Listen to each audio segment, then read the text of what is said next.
we're going to try to understand the difference generational wealth and generational poverty has on the entire United States and on all Americans, probably all people on Earth. Let's start with generational wealth, a term thrown around by careless, moronic, clueless politicians to describe a group of individuals who have, one way or another, tremendous amount of wealth in their family, such as the Rockefellers had. Probably there are still some Rockefellers, generational wealth. The Kennedys, the people who own Walmart. There's a lot of examples of generational wealth. I gotta take a deep breath because I actually can't believe a segment, a political party is so against it. Let's first talk about, there's nothing negative about generational wealth. There's only one negative. If because of generational wealth, the people who were lucky enough to get that wealth wasted it, didn't do anything good for themselves or society, instead wasted it and got themselves into trouble with that generational wealth.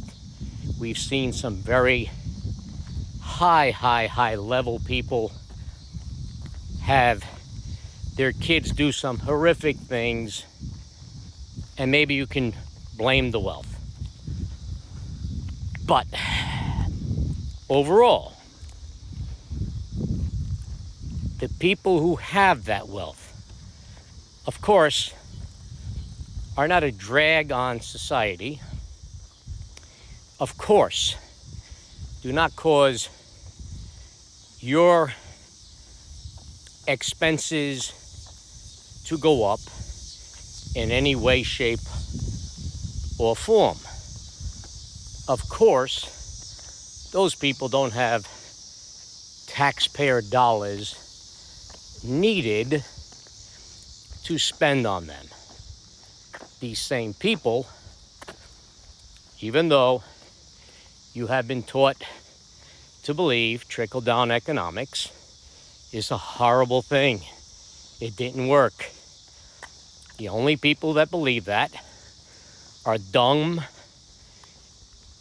clueless, usually much younger people who, one, have never worked a day in their life, two, for sure have never been taught by a college professor. Honestly, I would teach it in grades 1 through 8, just how great trickle-down economics is, and I live by trickle-down economics.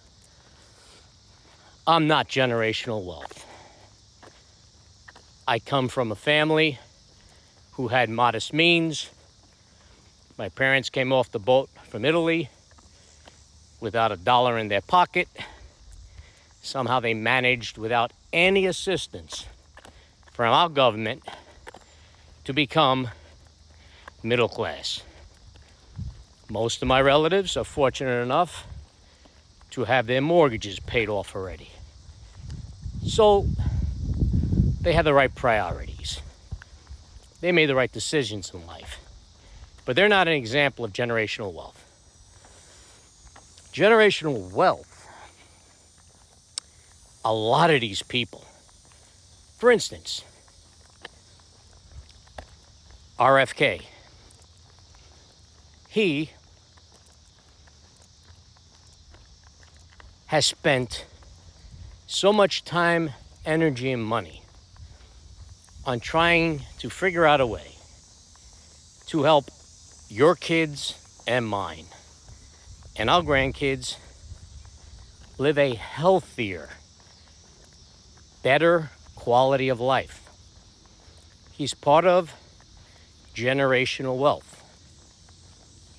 The people, the Walton family, people who own Walmart, everybody loves to demonize them, but think of the millions of jobs they have created. Think of the millions of people who have turned into millionaires as a result of them, and it reaches all levels. Walmart's a perfect example of trickle-down economics. From the guy who picks the produce from a plant that knows it's going to Walmart, and whether they know it or not, let's say it's going to Walmart. He's got a job because Walmart needs the product that he's picking. That product then has to be shipped. He's got a job. After it's shipped, it has to go into the store and somebody has to put it on the shelves. They have a job. And so on and so on and so on. So, catchy phrases to demonize people of wealth are ignorant, unfounded. It's just pure jealousy. I am so admired. I'm not admired. What I mean is, I'm full of admiration for people who are sickly wealthy. I don't hold it against them. I don't dislike them.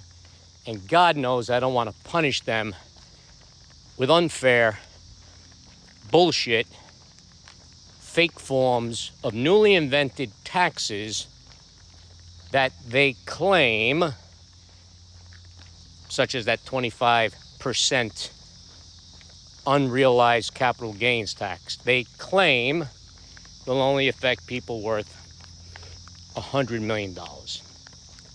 Horseshit. That's a tiny fraction of people. Not enough money to put a dent in all the money that particular party loves to waste, burn, and throw out on things like wars we're not involved in and things like people entering the country illegally to destroy our country.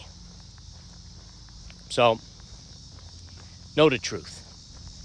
Now, what you get when you attack generational wealth is generational poverty.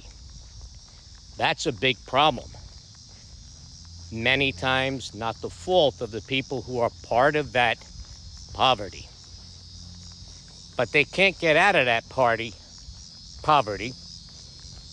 without help from the same people the party who claims to help them wants to destroy. If you take away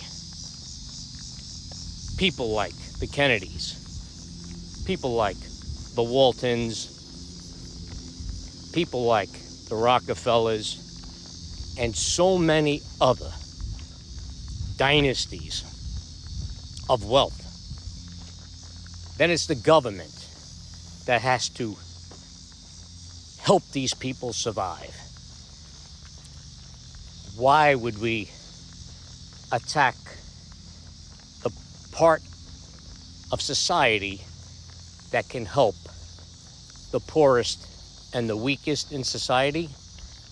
Is the question you should be asking your politicians every time they do it. Don't join in and sing Kumbaya with them and attack the solution, not the problem. The problem is that party and how they handle business.